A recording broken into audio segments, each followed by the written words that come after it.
Thank you for listening today on Revealing Wholeness, sponsored by Infinity Whole Health. Check out our website at infinityWholeHealth.com, where we are revealing the eternal in each individual, the infinite in the individual. The creativity is made manifest. Limitation is let go. Now, here's your host, Dr. Troy Munson. Hello and welcome. I'm Dr. Troy Munson. And this month of April, we've started with this concept of planting seeds. And while we are planting legitimate, real seeds in our garden and getting them ready, or maybe we're in a cold environment and we're planting them indoors, getting them ready to go in maybe May or mid-May, and beginning to let these plants really sprout up and have a chance so that our growing seasons work, there are also some things that we want to talk about, the seeds within our mind. And there's this idea of mental toughness. Now, I remember being an athlete when I was younger, and the one thing that I had was extreme mental toughness. And for me, I'm not a tall person.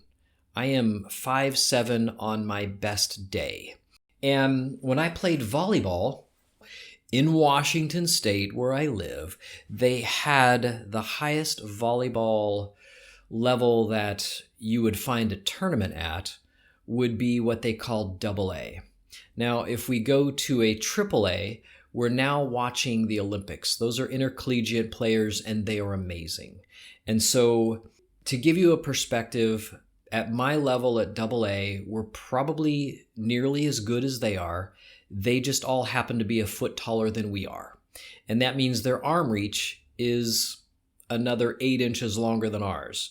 So if I jump 30 inches and they jump 30 inches, they're still a foot and a half taller than me on my best day. And so it becomes this kind of, okay, I'll play in my own little fish pond. You guys can have the AAA intercollegiate. So that kind of gives you an idea of the level of play that we had attained. We were quite good. I mean, anybody that plays something day in, day out for 20, 25 years is quite good at it. So here my doubles partner and I are playing, and I think I took off from work early on a Saturday because I was seeing clients in the morning. I'm probably close to 30 at this point. I get to the tournament knowing that the tournament's been going on since 8 o'clock in the morning. My particular shift ended at 10 a.m. I got there close to noon. Everybody's eating lunch. And because pool play had ended, I am now starting with my doubles partner in last place. And so when you have a tournament where you have pool play in the beginning, there's rankings going on. For those that have not experienced this, you basically get ranked. And if you do the best in pool play and you work the hardest, you have the easiest time. So it means that if you're in first place, you play last place. And if you are the worst team, you should go home early, because why would you want to spend the whole entire day waiting to play? You play the first place team first. So now you kind of understand, here I am going in to a tournament cold, and I'm going in as last place. So guess who I'm going to be playing? You're correct. I'm going to be playing the number 1 seed team, because we have no points at all. Because my partner, even though he warmed up with other people playing a little bit, he didn't play with me, so we had to forfeit every game. So here we are. And, do I look formidable on a doubles volleyball team at 5'7" and my partner at 6 foot? No, we don't. And these other 2 players, they're AA players. They're a bit cocky. They're probably younger than the 2 of us. And we begin playing.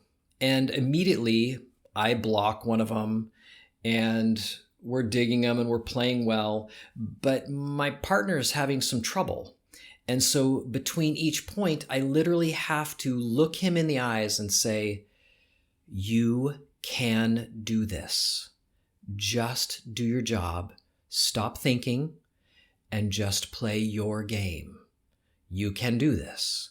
And so literally in between every point, I'm doing this, because I have to keep his head in the game. If he hits it out, he's a wreck. If he's hitting okay and hits it in and makes a kill, it also tends to mess him up. And I'm thinking, just be consistent. You are an excellent player. You can do this. He is scrappy. He's tall. He's got hops. He's got hits. He's excellent. He's a harder hitter than I am. And we eke out this game, and the guys on the other side that were in first place, their first seed, lose to us. They're so mad at each other that they leave the tournament. I thought, well, that's just sad. And so now it's kind of a walk in the park for the two of us. But when we get to the end, I still have to kind of help my partner keep his head together. And one of the things that I'd been asked many times, what made me such a good volleyball player is, and I told them, I said, it's going to sound arrogant no matter how I say it, but it is somewhat the truth. I have two things going for me. Number one, I have no weaknesses. I'm a great server. I can hit the ball where I want. I'm a good blocker, even though I'm 5'7". I can read the hit, and I'm really fast. I'm a good setter because I've been a setter most of my life, and I'm really mentally tough. I just don't let things get to me. I stay in the game, and part of it is I would tell people when I used to coach, I said, I want you to have the game where you're playing to 11 and the score is 10-0 and you are 0, and yet you come back and win 12-10. I want you to have a game like that so that you'll understand mental toughness. And you'll also understand when never to let down your guard ever, and when to continue to push and finish. And so I've been in opportunities like that where I've been that 0 team and the other person has had 12, or the other team has had 10 points and we're playing to 11. And I come back and win. And so it's that kind of a mental toughness that we're talking about. Now, while that is great, better than mental toughness is simply letting go. Letting go is a whole nother realm of mental idea. And this is the idea that is so foreign in most play fields. Some coaches really get it. Others do not. I'm reminded, I think I've done a podcast on this not too long ago, maybe a year and a half ago. And I used to read just the back page of Sports Illustrated because the writer that would talk about some team was so amazing. It was just beautiful. And one that I will always remember was he talked about a football team that was like 100 wins in the last 7 or 8 seasons, and they had never lost a game. And he contrasts with another football team that hasn't won a game in, it was like 3 or 4 years, if I can remember right. Maybe they did win once or twice, but it was a total contrast because he said that he followed this team with just the most losses, and the coach just loved his players, and they would go out for like a banquet after every game, and you would have no idea that they had lost the game. They were just camaraderie and having a great time and loving each other and just having a wonderful time because they won before they played the game. And he said, I actually have the most sympathy for this team that is 100-0, that hasn't lost in years, because the first team that actually does lose is going to literally be devastating for them, because I don't know if they'll understand how to cope or handle it.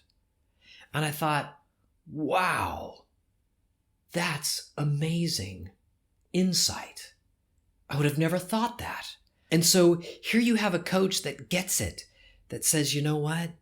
It's about letting go. It's not necessarily a mental toughness exercise. It's about simply letting go and enjoying life and the process, because it isn't about a physical or mental victory over another. It really, really is about conquering your own negativity and letting go. And when you live in a space of letting go, you don't entertain any thoughts about anything other than just simply peace, joy, and happiness.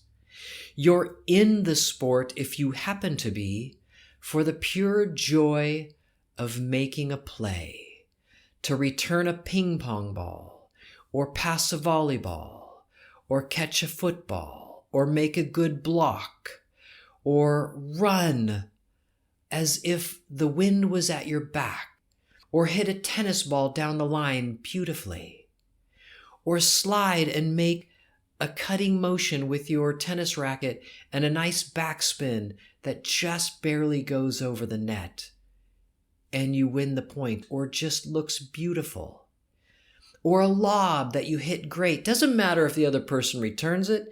It was just so much fun to hit that lob, or to step up to the tee box and let everything empty out of your mind and just be with your club and the ball and hit it.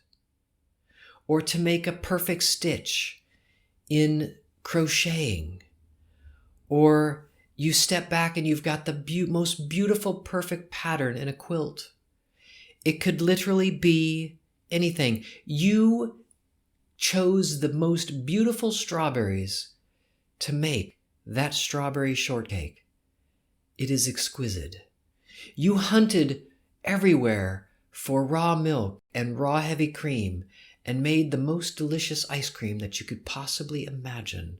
So rich, just the perfect sweetness, not oversweet, not undersweet, but perfect. You knocked it out of the park, and you close your eyes and you enjoy that bite and let it just simply be all-consuming. You, my friend, have let go, and let no one and nothing into your mind of anything else. Sure, we could talk about the guys that have run a 50-mile marathon on broken feet because they're mentally tough and didn't allow their body to say stop. Kudos to you.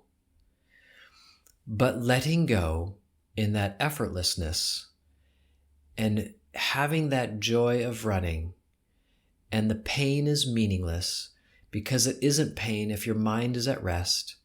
It's just simply another exquisite feeling that you can enjoy to the full. These are the different concepts about mental toughness and letting go. It might be a razor's edge splitting the two, but I think the difference makes all the difference. Until next time, I'm Dr. Troy Munson. Thanks for listening. If you have any questions or comments, you can reach Dr. Munson at 360-893-8586 or email him at chiroman@dr.com. That's chiroman@dr.com. Check out our current workshop schedule on Facebook at Infinity Whole Health.